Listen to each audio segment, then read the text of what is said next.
Hello, I'm Dave Juvet. I'm a Senior Vice President here at the Business and Industry Association, and this is BIA's weekly legislative video update.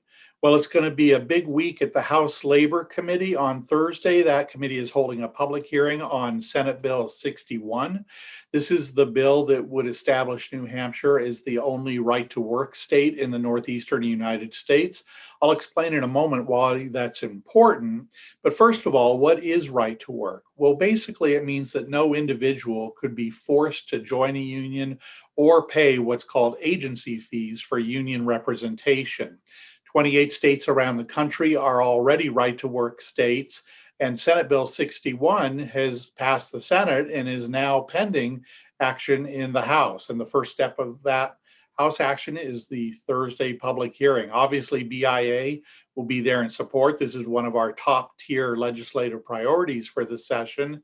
And there are ways that you can show your support too. If you look further along in the e-brief email, you'll see ways about how you can register your support for a right to work.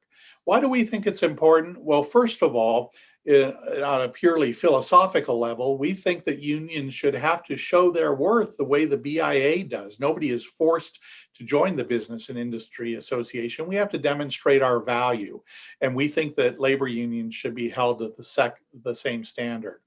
Secondly, I mentioned that New Hampshire would be the only right to work state in the Northeast United States. Why is that important? Because we know many companies around the country will only choose to locate in right to work states. And we know many companies in New Hampshire will only choose to expand in right to work states. So it makes all the sense in the world to pass this legislation. And now let me turn it over to my colleague, David Creer. Hi, I'm David Creer, Director of Public Policy for BIA. There aren't any updates for energy or environmental issues this week, as the majority of bills have already been handled in preparation for the final sessions before crossover. However, there is an update for safe harbor legislation. Yesterday, safe harbors were dealt another blow as the third safe harbor bill, House Bill 255, was retained in the House Education Committee, effectively putting it off for another year. This bill would have provided protections against COVID-19 liability for businesses and institutes of higher education. While this is an unfortunate setback, BIA will continue to work with legislators and push for safe harbors to be passed in the state as soon as possible to help protect our businesses and economy as we are trying to recover from the coronavirus pandemic. We also want to remind you to look out for our weekly legislative review newsletter in your email every Monday to hear more about what's happening at the State House. This has been BIA's Legislative Video Update.